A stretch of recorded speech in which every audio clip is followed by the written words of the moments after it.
देखिए, इसमें खास बात यह है, अभी तक आपने जितनी जीएम फसलें पढ़ी वो केवल जेनेटिक इंजीनियरिंग यानी एक से जीन निकाल के दूसरे में डाला गया। लेकिन इस फसल के नाम में देख रहे होंगे धारा मस्टर्ड हाइब्रिड शब्द आ रहा है, यानी इसमें जीन भी डाला गया है और हाइब्रिडाइजेशन भी किया गया, इसीलिए इसका नाम रखा गया है धारा मस्टर्ड हाइब्रिड। अब देखिए यहाँ पर इस फसल ये कैसे बनाया गया है, इसको समझने से पहले प्लांट ब्रीडिंग जो होती है, पादप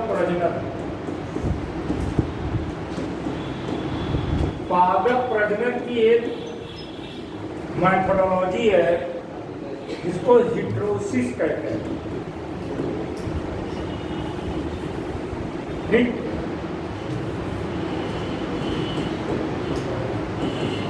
हिट्रोसिस क्या है, पहले ये समझते हैं। हिट्रोसिस एक प्रकार का हाइब्रिडाइजेशन ही है, लेकिन हिट्रोसिस कहते किसे हैं पहले ये समझते हैं, क्योंकि ये पहली ऐसी जीएम क्रॉप है जो इंडिजिनस है, भारत में जिसका विकास हुआ है। इसके पहले जितनी भी फसलें पड़ा है वो कोई इंडिजिनस नहीं है, भारत में उस तकनीक का उपयोग करके भले बनाया है। तो ये है क्या हिट्रोसिस, आइए समझते हैं। असल में हिट्रोसिस जो होती है एक ऐसी प्रक्रिया है हिट्रोसिस, जैसे कि मान लीजिए एक वैरायटी ए है सरसों की या किसी दूसरे फसल की वैरायटी ए, ये 20 कुंटल प्रति हेक्टेयर उत्पादन दे रही है। दूसरी फसल वैरायटी बी है जो मान लो 30 कुंटल प्रति हेक्टेयर उत्पादन दे रही है। इन दोनों वैरायटी में क्रॉस करा दें और वैरायटी सी बने। वैरायटी सी जो वो अपने दोनों पैरेंट से उत्पादन की दृष्टि से उत्कृष्ट हो, यानी ये उत्पादन दे रही है 35 कुंटल प्रति हेक्टेयर, यानी अगली पीढ़ी में जो संतति बन रही है वो अपने पैरेंट से उत्पादन के संदर्भ में उत्कृष्ट हो, तो उसे हिट्रोसिस हो। एक लाइन लिख लीजिए हिट्रोसिस, इसको बना लीजिए पहले।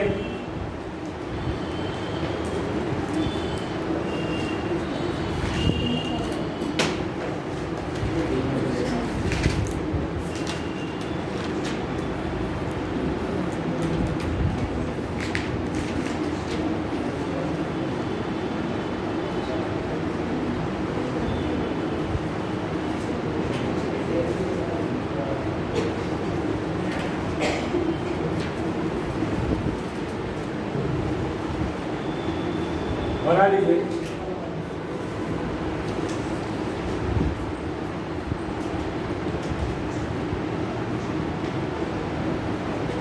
लेकिन जब यौवन पीढ़ी की फसल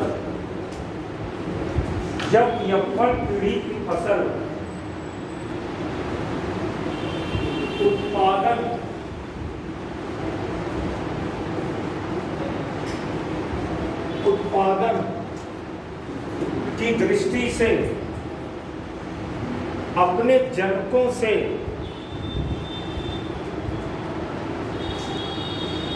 उत्कृष्ट हो,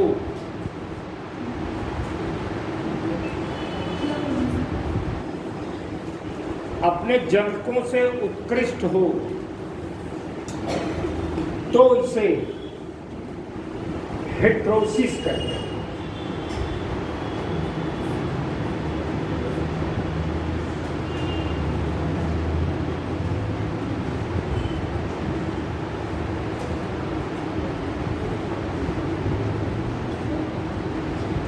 यहाँ पर दो वैरायटी है, एक वैरायटी ए है, एक वैरायटी बी है। वैरायटी ए क्या कर रही है, 20 कुंटल पर हेक्टेयर उत्पादन दे रही है, ये 30 कुंटल पर हेक्टेयर उत्पादन दे रही है। इन दोनों में क्रॉस कराते हैं तो जो वैरायटी सी आती है वो इन दोनों से ज़्यादा उत्पादन दे रही है। ये वैरायटी इन दोनों से उत्पादन ज़्यादा नहीं, उत्पादन की दृष्टि से ये वैरायटी अपने जनकों से क्या है, उत्कृष्ट है। इसे क्या कहते हैं, हिट्रोसिस। तो जो डॉक्टर दीपक पेंटल ने जब DMH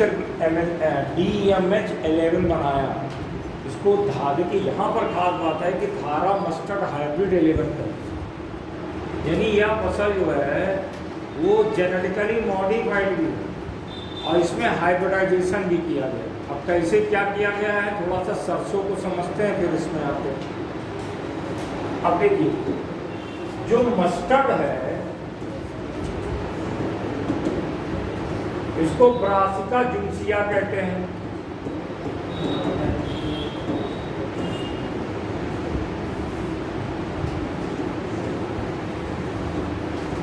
ये इसका बॉटनिकल नेम है। अब देखिए सरसों भारत में तेल का जो है, जितना तेल आप कंज्यूम करते हैं उसमें मुश्किल से 50% के आसपास तेल भारत उत्पादन करता है। शेष तेल आपको बाहर से इंपोर्ट करना पड़ता है, ठीक है। तो भारत में बहुत सारा तेल बाहर से मंगाएंगे तो राजस्व जाता है ना। अब थोड़ा सरसों को समझते हैं। सरसों जो होता है वो सेल्फ पॉलिनेटेड क्रॉप है।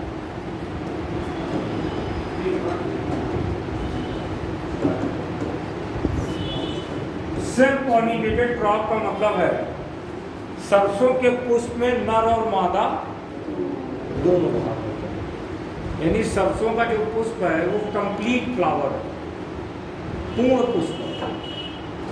पूर्ण पुष्प होने के कारण नर और मादा दोनों भाग होने के कारण सरसों में 90 से 95% तो सेल्फ पॉलिनेशन होता है और 5 से 10% जो पॉलिनेशन है यानी परागण है,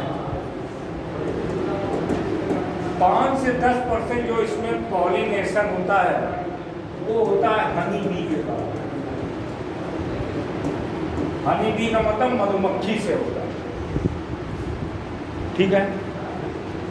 अब सरसों के फसल में दिक्कत ये है, सेल्फ पॉलिनेटेड क्रॉप अगर हम चाहें कि उत्कृष्ट हिट्रोसिस कर दें, जैसा दो सरसों की वैरायटी है, एक वरुण वैरायटी, वरुणा, ये सरसों की किस्म इंडियन वरुणा वैरायटी, और एक सरसों की और वैरायटी है ईस्ट यूरोपियन अर्ली हीरा, जो इंडियन वैरायटी नहीं, बाहर की वैरायटी। एक जो है वरुणा वैरायटी, इसका क्रॉस कराना चाहते हैं ईस्ट यूरोपियन अर्ली हीरा।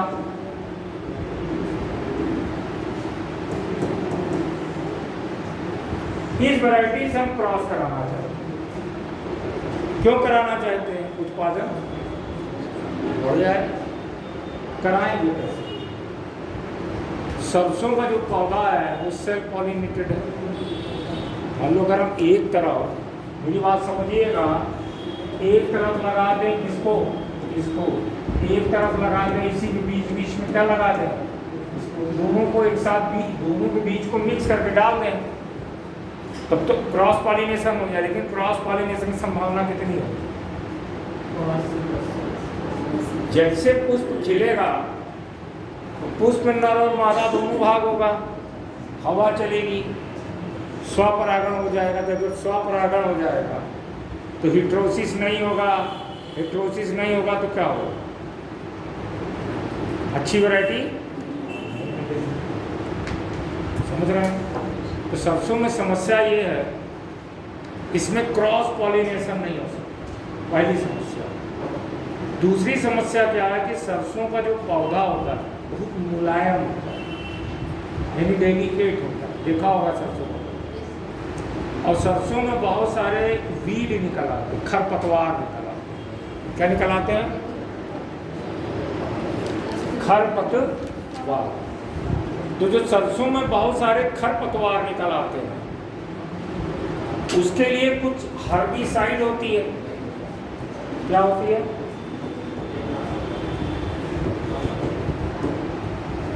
हर्बिसाइड यानी खरपतवार नाशी। अगर सरसों के खेत में हर्बिसाइड का उपयोग करेंगे तो हर्बिसाइड के मरने के साथ सरसों का पौधा भी मर जाएगा, यानी इसमें हर्बिसाइड का उपयोग नहीं किया जा सकता। एक तो ये भी समस्या है उसमें, जब खरपतवार निकले, खरपतवार कहते किसे बताओ? जैसे कोई फसल लगी है, आपने गेहूं का लगाया, गेहूं के बीच में कोई पौधा निकला हुआ है, अनवांटेड प्लांट, उसको क्या कहते हैं? खरपतवार। तो अगर इसमें हर्बिसाइड डालते हैं तो पौधा मर जाएगा, क्योंकि खरपतवार क्या करता है? पौधे के साथ कंपटीशन करता है। जो मिट्टी से मिनरल है, पानी है, उसका वो भी करता है। तो सरसे को पौधे को ठीक से मिल नहीं पाएगा। दूसरा, सरसे के पौधे की वैरायटी भी ऐसी है, क्रॉस पॉलिनेशन नहीं हो सकता, तो अच्छी नस्ल के या अच्छे किस्म के फसल का विकास नहीं कर सकते। अब देखिए, डॉक्टर दीपक पिंटल ने इसका जुगाड़ किया। जुगाड़ क्या है? आइए इसको ये समझ के तो पहले थोड़ा सा लिख लीजिए DMH11। DMH11 हेडिंग डाल लीजिए और नीचे हेडिंग डाल लीजिए, उसी में लिखिए DMH11 में लिखिए सरसों के पौधे में पूर्ण पुष्प होता है। पूर्ण पुष्प होता है, पूर्ण पुष्प होता है, अर्थात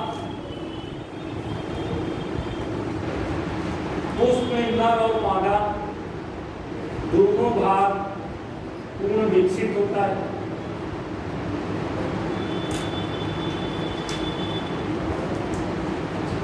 और जैसे ही पुष्प खिलता है,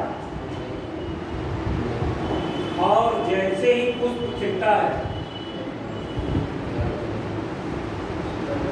पुष्प में स्वपरागण, पुष्प खिलता है, पुष्प में 90 से 95%, पुष्प में 90 से 95% स्वपरागण, सेल्फ पॉलिनेशन की संभावना होती है।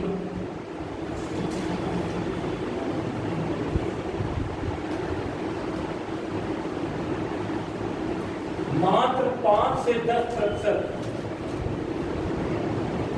मात्र 5 से 10%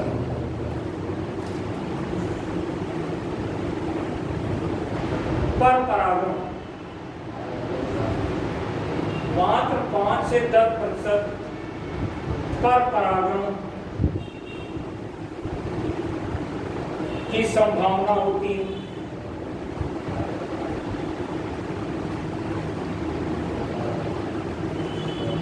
इसलिए सरसों में हिट्रोसिस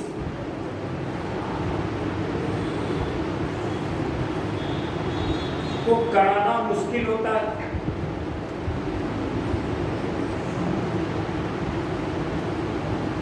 साथ ही सरसों की फसल में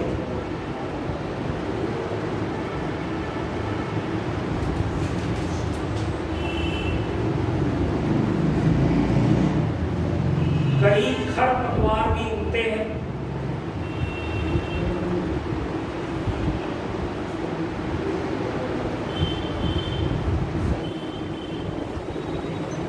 यदि इन खरपतवारों को नष्ट करने के लिए हर्बिसाइड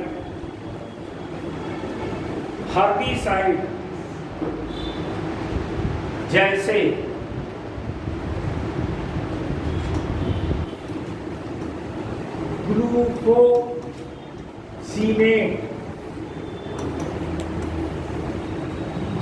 ग्लूफोसिनेट का उपयोग किया जाता है तो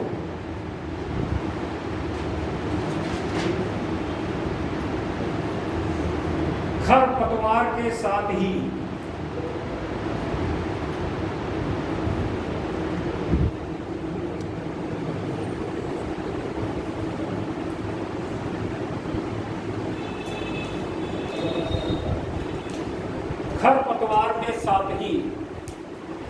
फसल भी नष्ट होने लगती है।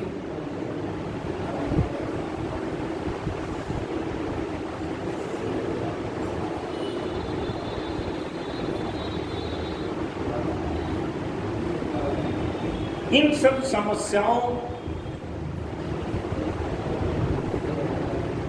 से निपटने के लिए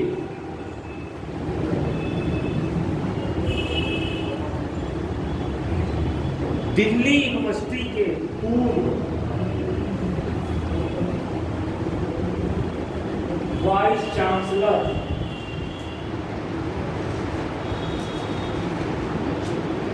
दिल्ली यूनिवर्सिटी के पूर्व वाइस चांसलर हिंदी में क्या कहते हैं? कुलपति कहते हैं।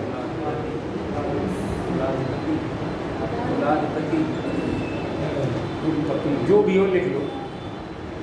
दिल्ली यूनिवर्सिटी के पूर्व वाइस चांसलर डॉक्टर दीपक पेंटल ने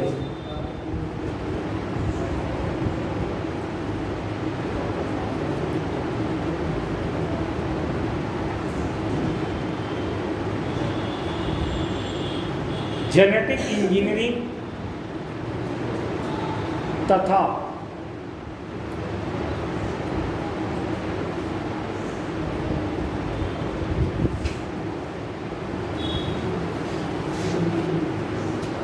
हिट्रोसिस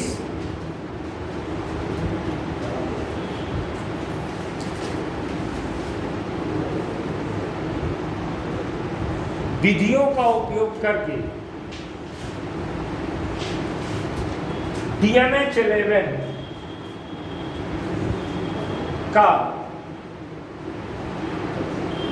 विकास किया। अब देखिए इन्होंने किया क्या। दीपक पेंटल ने सबसे पहले क्या किया, एक सॉइल बैक्टीरिया होता है, सॉइल बैक्टीरिया कहाँ होता है? मिट्टी। उस बैक्टीरिया का नाम है बैसिलस एमाइलो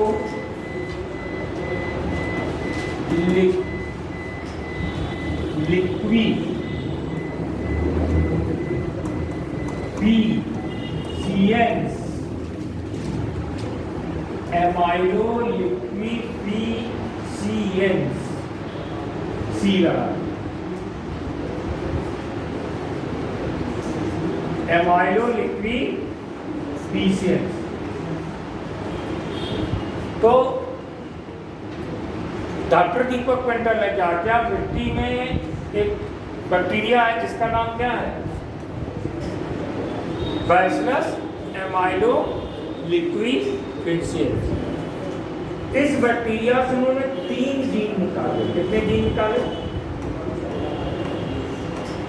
3 जीन इस बैक्टीरिया से निकाले। एक जीन का नाम रखा बारनेस, दूसरे का रखा बार स्टार और तीसरे का रखा बारजी। ये 3 जीन निकाले।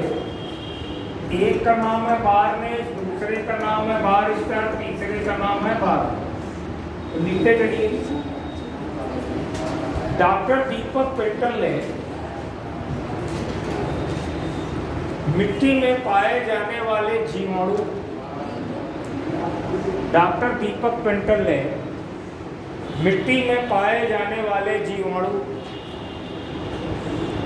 बैसिलस एमाइलोलिक्विफिशियंस से 3 जीन निकाले। नंबर 1 बार्नीस, नंबर 2 बार स्टार, नंबर 1 बार्नीस, नंबर 2 बार स्टार और नंबर 3 बार।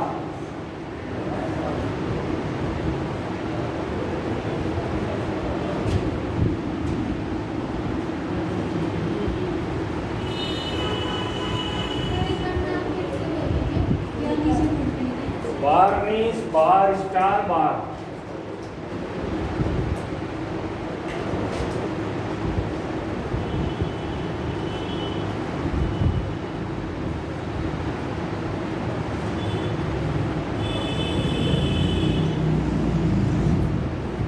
अब देखिए इन्होंने क्या किया। ये जो 3 जीन निकाले, जो बार्नीस है ना, ये बार्नीस क्या है? ये जीन है। ये जीन जो है आर्नीस एंजाइम संश्लेषित करता है, या इंग्लिश में कहें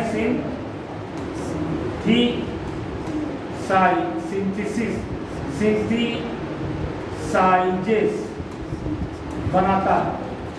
आर्नीस एंजाइम बना रहा है।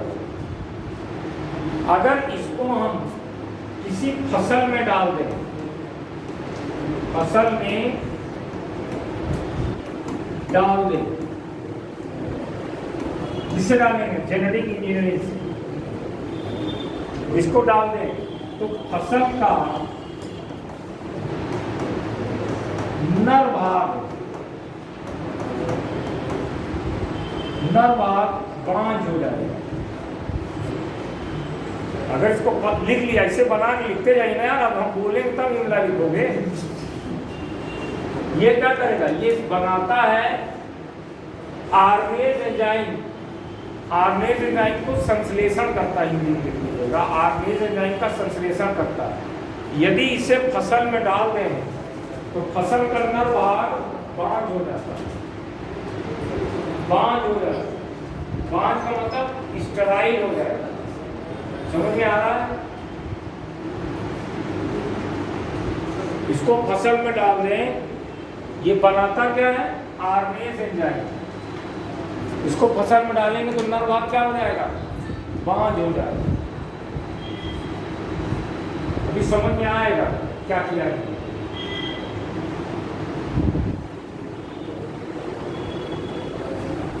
अब अगर दूसरा ले, देखिए दूसरा, अगर बार स्टार डाल दें,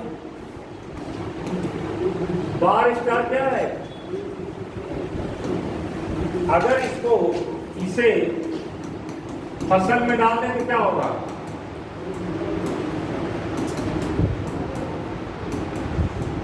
तो ये आर्नेज एंजाइम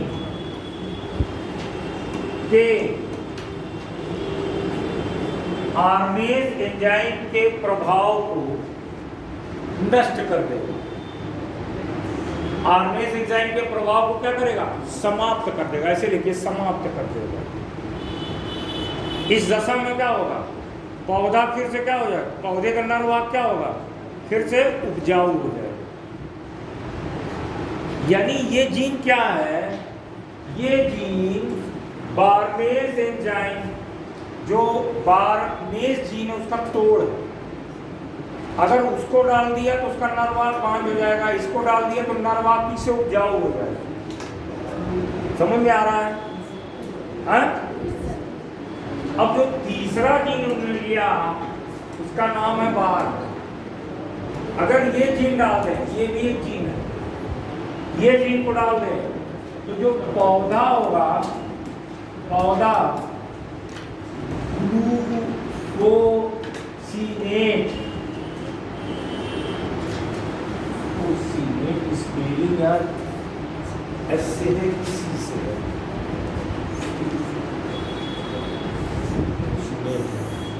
ग्लूफोसिनेट,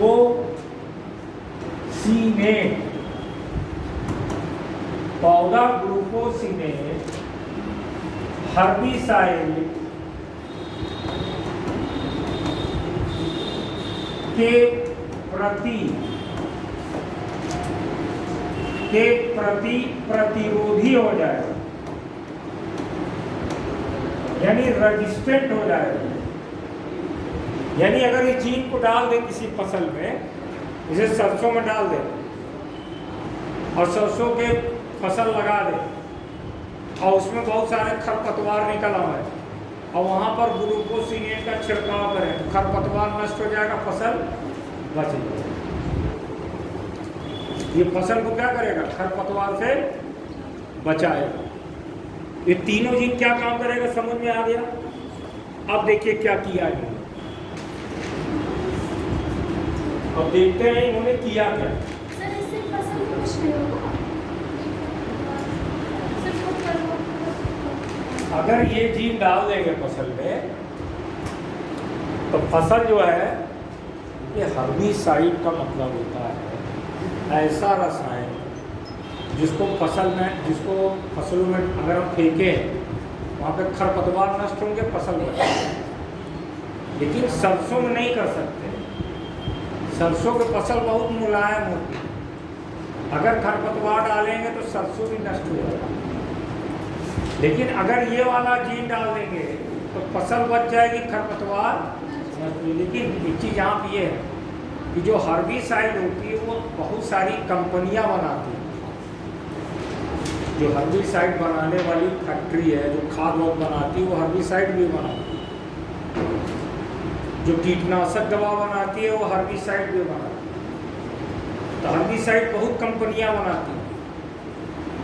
उसमें एक हर्बिसाइड है जिसका नाम है ग्लूफोसिनेट, ये बनाती है। अब देखिए इन्होंने किया क्या, ये समझते हैं। डॉक्टर दीपक पेंटल ने पहले लिया वरुणा वैरायटी ऑफ मस्टर्ड, एक वैरायटी तो उन्होंने ये ले लिया वरुणा, ये मस्टर्ड की वैरायटी। दूसरी वैरायटी में ले लिया ईस्ट यूरोपियन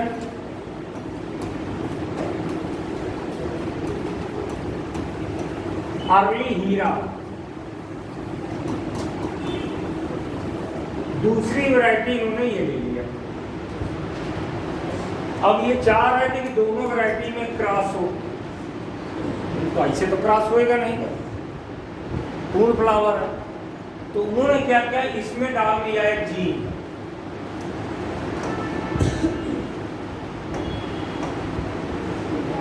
बारहवीं जीन डाल देंगे। बारहवीं जीन डालेंगे तो क्या होगा, इस फसल का जो नर भाग होगा वो क्या होगा, बांझ होगा। बारहवीं जीन डाल देंगे तो नर भाग क्या होगा, बांझ हो जाएगा। और इसमें दो जीन डाल दिया, एक जीन तो इसमें डाला बार स्टार और एक जीन इसमें डाला बार। इस फसल को इस्तेमाल किया नर के रूप में और इसको, क्योंकि इसमें मादे पोषण तो सही है।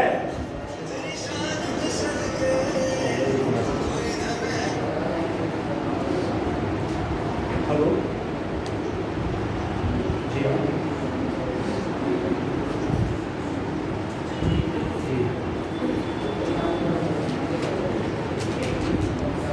अरे भैया ऐसा आप बात मत करिए, मैं क्लास ले रहा हूँ, ठीक है।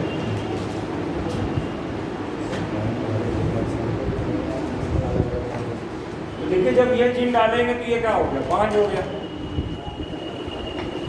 और इसमें अगर बार स्टार जीन डालेंगे और इसको नर के रूप में, तो इसका परागकण इस पे आएगा।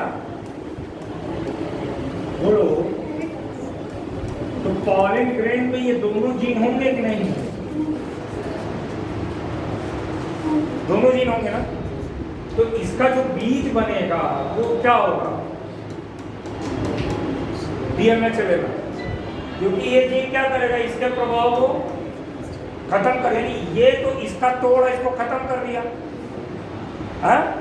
यानी आपने जब ये जीन डाला तो इसका नरवाग खत्म हो गया। नरवाग खत्म होगा तो अपने आप क्या हो गया? क्रॉस पॉलिनेशन हो गया।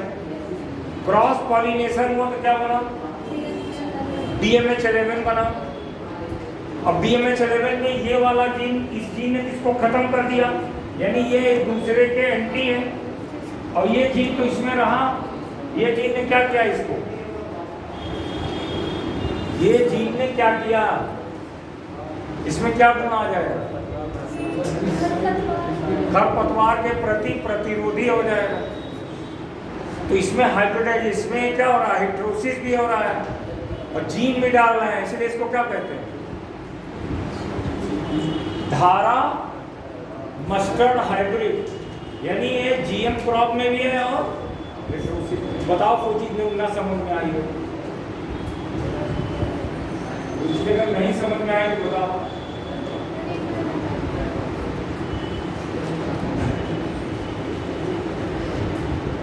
ये बारहवें जीन डाला इसमें, तो जब बारहवें जीन डालेंगे तो इसका नरवाग क्या हो जाएगा? हाँ, हो जाएगा। इस फसल को उगाया, ये डाल कर, और इसके बगल में ये फसल लगा दी, इसमें ये दोनों जीन डाल दिया। तो ये जो परागकण आ रहा है, इस परागकण में ये दोनों जीन है कि नहीं? अब ये वाला जीन जब इसके संपर्क में आएगा तो इसको क्या करेगा? खत्म कर देगा। इस जीन के प्रभाव को क्या करेगा? न्यूट्रलाइज कर देगा, उदासीन कर देगा। और ये जीन जब इसमें आएगा तो इसको क्या करेगा? खरपतवार क्या करेगा? ये ग्लूफोसिनेट के प्रति क्या करेगा? इसको प्रतिरोधी बना देगा। बात समझ में आ रही है? इसको बना लीजिए।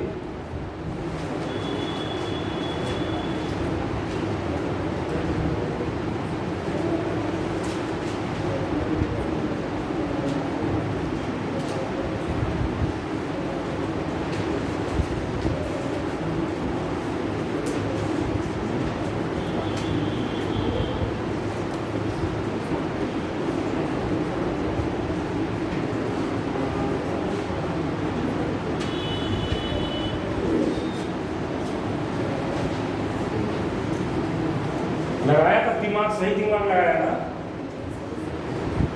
बताओ, सही दिमाग लगाया ना? अब ये जो DMH11 होगी, इन दोनों से उत्पादन ज्यादा देगी, लेकिन इसको अभी तक GEAC ने हरी झंडी नहीं दी है। उसका कारण अभी बताता हूँ, कारण अभी बताता हूँ, पहले बना लीजिए। बना लीजिए, इसको लिखा दें कि आगे बढ़े? समझ जाएंगे? लिखा दें, लिखाने की जरूरत नहीं है ना? ठीक है, अभी आगे लिखवाते हैं काम। देखिए, बना लिए हैं?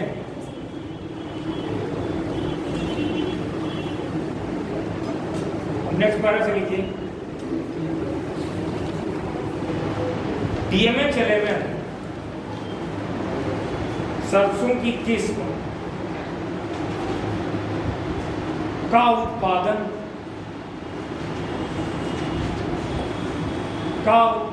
अपने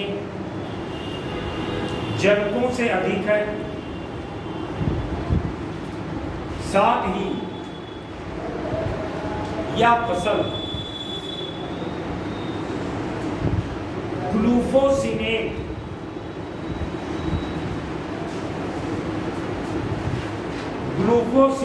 नामक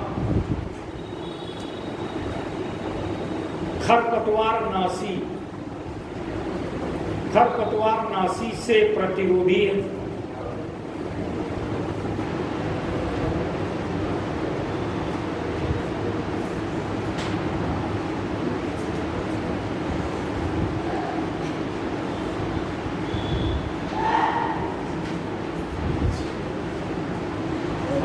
तरह से लिखे, भारत में लगभग 50 से 60% तक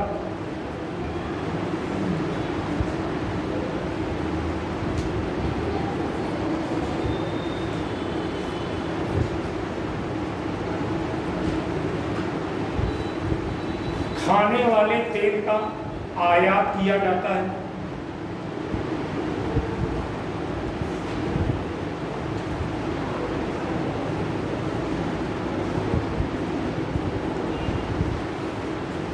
इस आयात में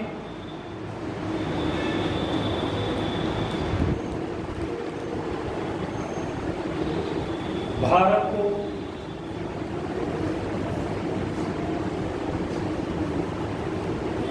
अत्यधिक राजस्व की हानि होती है।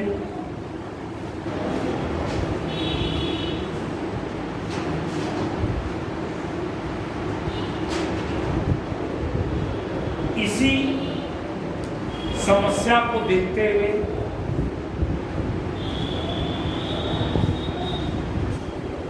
डॉक्टर दीपक पेंटल ने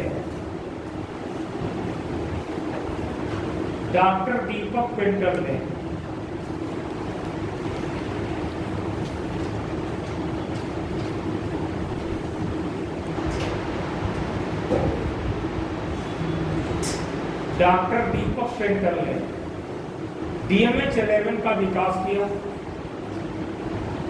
अब नीचे हेडिंग डालिए, DMH11 से संभवित लाभ। DMH11 से संभवित लाभ।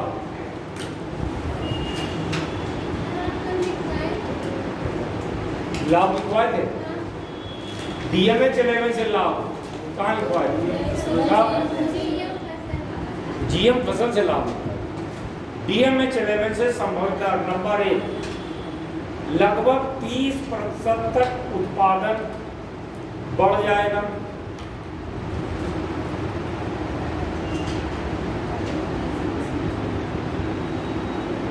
नंबर 2, तेल आयात में कमी आएगी।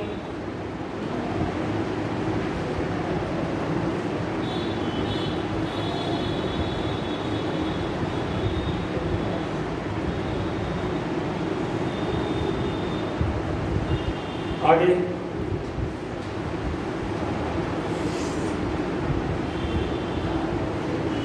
वीडिंग के लिए कम लेबर की आवश्यकता होगी। बताता हूं क्या होता है। वीडिंग के लिए कम लेबर की आवश्यकता होगी। वीडिंग का मतलब होता है खार पतवार को नुचवाना। इसका अंग्रेजी वर्ड ये वीडिंग है। खेत में खरपतवार लगे हैं तो उसको उखाड़ने की प्रक्रिया को वीडिंग है। तो ये क्या होगा? ग्लूफोसिनेट रेजिस्टेंस होगा, तो लेबर की आवश्यकता कम होगी। फिर भी कुछ खरपतवार ऐसे होते हैं जो हम हर्बिसाइड डालते हैं तो भी नहीं मरते। यहाँ लेबर की आवश्यकता क्या होगी? कम हो जाएगी। उत्पादन आपका काफ़ी हद तक बढ़ जाएगा। ये तो फायदे हैं। ठीक है, अब अगला हेडिंग डालिए, DMH से संबंधित समस्याएं।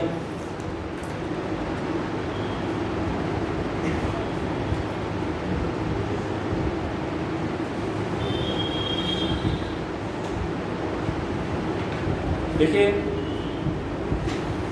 फसलों में परागण के लिए मधुमक्खी तथा अन्य लाभकारी कीटों की आवश्यकता होती है।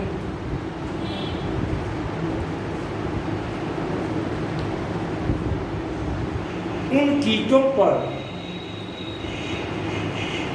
इस फसल का कोई दुष्प्रभाव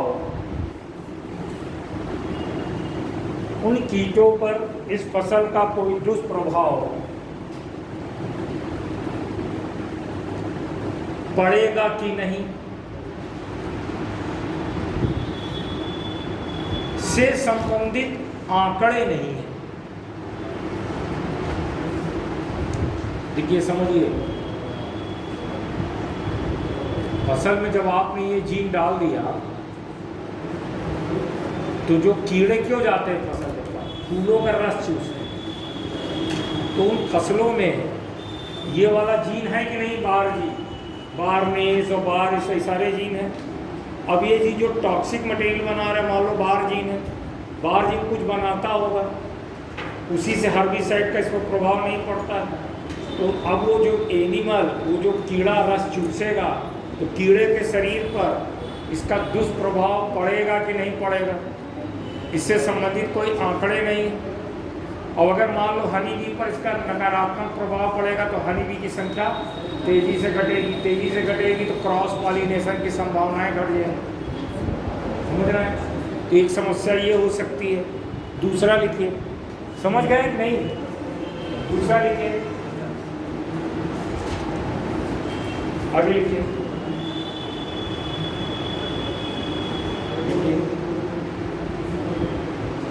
DMH11 में उपस्थित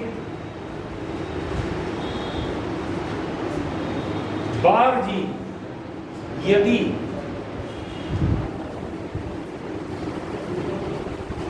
प्राकृतिक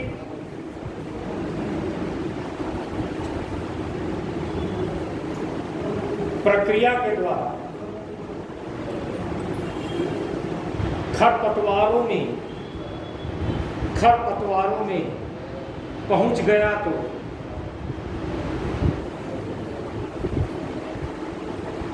खरपतवार भी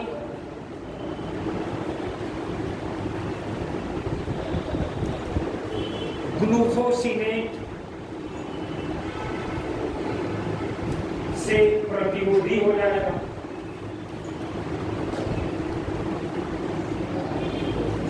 फलस्वरूप फलस्वरूप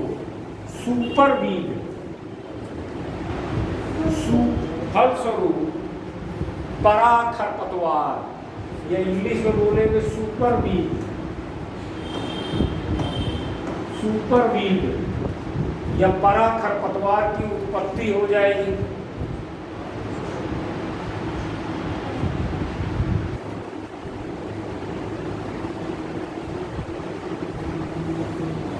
समझ रहे हैं? ये बात समझ में आई? अगर ये जीन कहाँ चला जाए? बीट में, कीड़ों के द्वारा कैसे, तो बीट क्या हो जाएगा? वो भी खरपतवार नाशी के प्रति प्रतिरोधी जाएगा, तो एक समस्या पैदा होगी कि नहीं? तीसरा पॉइंट लिखिए, ग्लूफोसिनेट बनाने वाली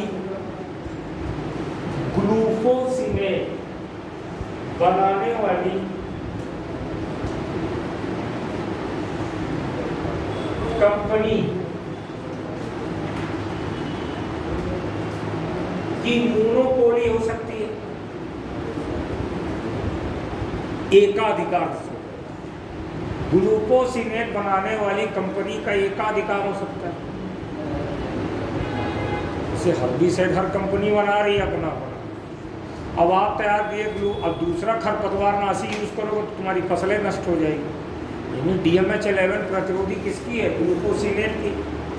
अगर दूसरा खरपतवार नाशी यूज करोगे तो आपकी फसल नष्ट हो जाएगी। अब ग्लूफोसिनेट बनाने वाली कंपनी कहेगी हम इतने में नहीं, इतने में बेचेंगे, तो क्या करोगे? तो ग्लूफोसिनेट कंपनी का क्या हो जाएगा? एकाधिकार हो सकता है। समझ रहे हैं? नेक्स्ट पॉइंट,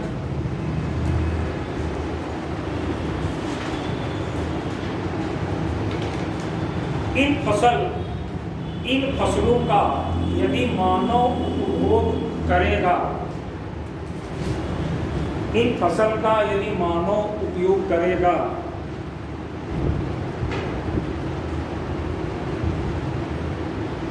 तो उसमें कैंसर होने की भी संभावना, कैंसर होने की भी संभावना,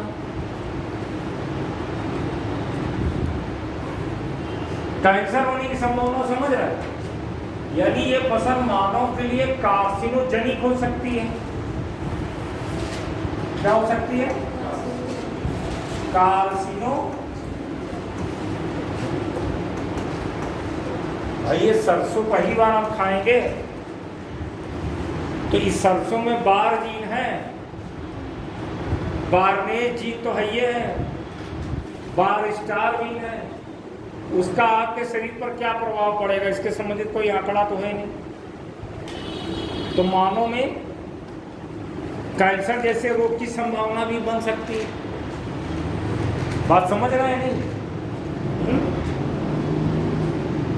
तो ये सारी समस्याओं को देखते हुए नीचे लिख लीजिए, अब नीचे लिखिएगा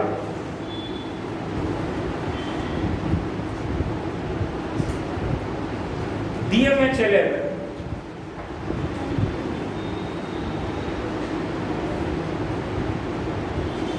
को GEAC ने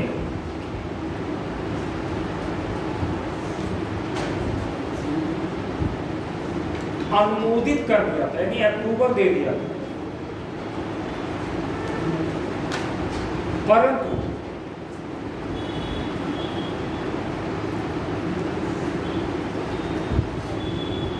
अप्रूवल दे दिया था 2017 में, देखिए अप्रूवल दे दिया था 2017 में,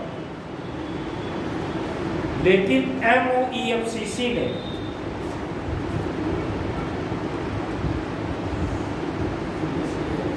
इस अनुमति को खारिज कर दिया।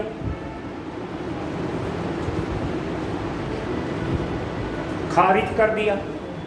आगे लिखिए 2022 में पुनः 2022 में पुनः GEAC ने अनुमति दी।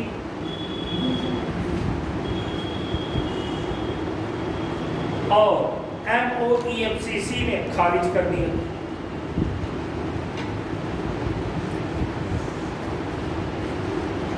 किसान कई बार देखिए, ये जो जीएम फसलें होती ना, एक होती है आपने पोल्ट्री प्रोडक्ट जनहित याचिका, तो किसान जनहित याचिका ले करके, जिसको PIL कहते हैं, उसको ले करके कोर्ट चले गए मैं रोक न करूँ। तो अभी तक केवल आपकी बीटी कॉटन ही ऐसा है जिसको अनुमति मिली है। अब अगली फसल ये भी लगी है, बीटी ब्रिंजल भी लगा है, और कई फसलें लगी हैं। अब ये समय बताएगा क्या होगा। तो ये DMH11 आपका कंप्लीट हो गया। अब आते हैं स्टेम सेल की बात करते हैं। हेडिंग डालिए स्टेम सेल और उसको समझते हैं पहले।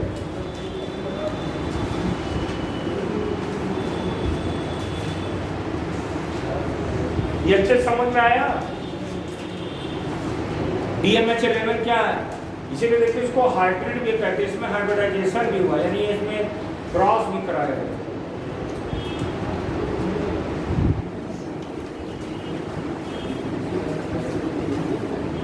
अब देखिए अगले पॉइंट की बात करते हैं। हुआ है स्टेम सेल।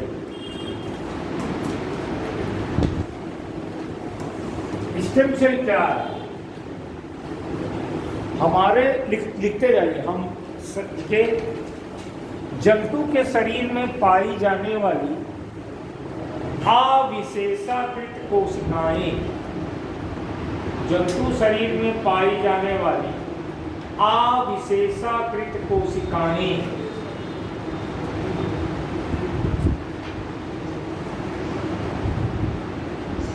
अविशेषाकृत कोशिकाओं का समूह,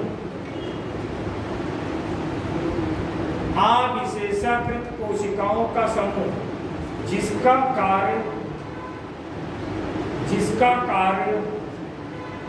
कोशिका विभाजन के द्वारा, जिसका कार्य कोशिका विभाजन के द्वारा विभिन्न प्रकार की कोशिकाओं को जन्म देना।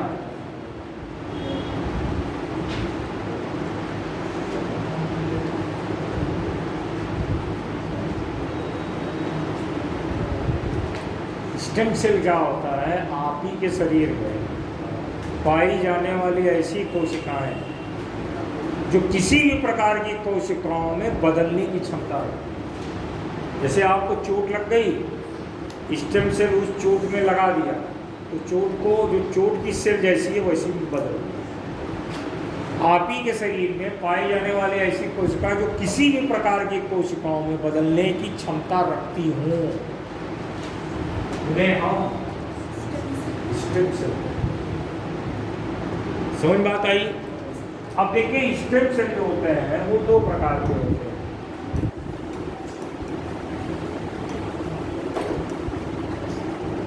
दो जगह से स्टेम सेल प्राप्त कर सकते हैं, यानी स्टेम सेल के प्रकार की बात। एक तो होता है embryonic stem cell,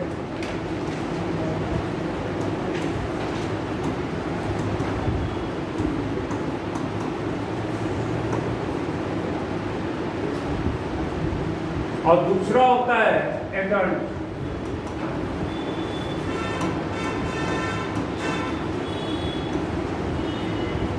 embryonic stem cell और एडल्ट स्टेम सेल, ये दो प्रकार के सेल, एम्ब्रियोनिक स्टेम सेल और एडल्ट स्टेम सेल। अब एक चीज समझिए, जो एम्ब्रियोनिक स्टेम सेल होती है, जो एम्ब्रियोनिक स्टेम सेल होती है और जो एडल्ट स्टेम सेल होती है, एम्ब्रियोनिक स्टेम सेल दो प्रकार की होती है। एम्ब्रियोनिक एक तो होती है टोटी पोटेंट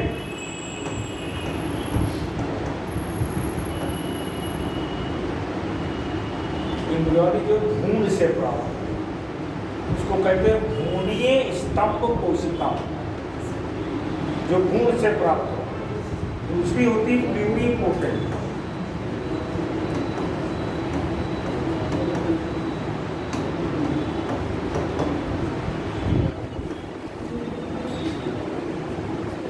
दूसरी होती है प्लूरिपोटेंट स्टेम सेल। अब अगर बात करें एडल्ट स्टेम सेल की, एडल्ट स्टेम सेल जो है वो तीन प्रकार का होता है। एडल्ट स्टेम सेल तीन प्रकार की होती है। एक में होती है यूनिपोटेंट या मोनोपोटेंट। यूनिपोटेंट या मोनोपोटेंट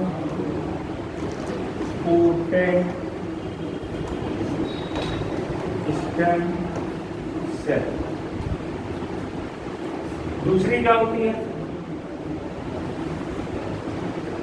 यूनिपोटेंट या मोनोपोटेंट स्टेम सेल। ये क्या होता है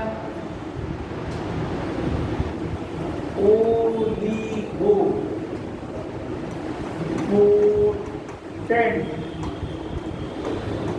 स्टेम सेल।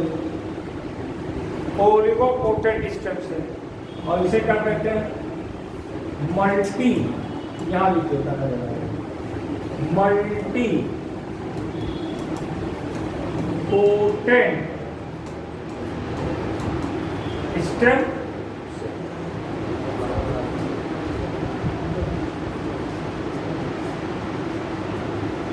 अब सबसे पहले एम्ब्रियोनिक स्टेम सेल पे बात करते हैं। एम्ब्रियोनिक स्टेम सेल, तो एम्ब्रियोनिक स्टेम सेल में बात करने से पहले थोड़ा सा एम्ब्रियोनिक डेवलपमेंट पे बात कर लेते हैं। भ्रूण विकास कैसे होता है, मनुष्य में जो भ्रूण विकास होता है कितने स्टेज से होता है, पहले उसको समझते हैं, तभी एम्ब्रियोनिक स्टेम सेल की बात करते हैं। एम्ब्रियोनिक डेवलपमेंट इन ह्यूमन,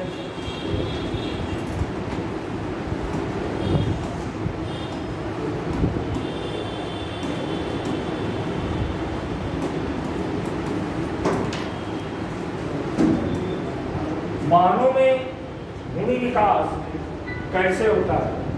देखिए सबसे पहले क्या होता है, ये शुक्राणु है, ये अंडाणु है, ये स्पर्म है, ये ओवा है।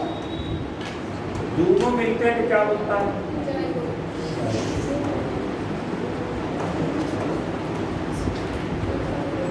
जाइगोट में जो बात जो पहली अवस्था जो आती है उसको कहते हैं CLEAVAG क्लीवेज, हिंदी में कहते हैं विभेदन। एक कोशिका 2 में बढ़ती है, 2 से 4 में बढ़ती है, 4 से 8 में बढ़ती है। तो 2 से लेके 8 सेल की जो अवस्था होती है इसे विभेदन या क्लीवेज कहते हैं। क्लीवेज के बाद अवस्था आती है मारुला की।